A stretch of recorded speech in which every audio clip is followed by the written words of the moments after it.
ลุ้นไปกับเซียนรังขกที่3เด้อบัดนี้ขกละโตเนาะบ่อไล่ขกละตัวตายละเมื่อยจับมองก็เมื่อยแล้วบ่ได้ปลาอีกขกละโตลง3ขกได้ปลาตัวเดียวแต่ขกที่2เมื่อกี้บ่ได้ทายให้เบิ่งเนาะปลามันน้อยโพดนี่ขกที่3คิดว่าขกสุดท้ายแหละบ่ได้แล้วก็สลดกลับละเมื่อยโพดมื้อนี้บ่ม่านมื้อนี้นะ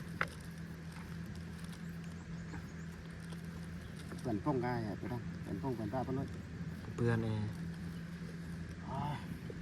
เจ้าเนาะแค่นตำวัดจะได้เนาะปลานี่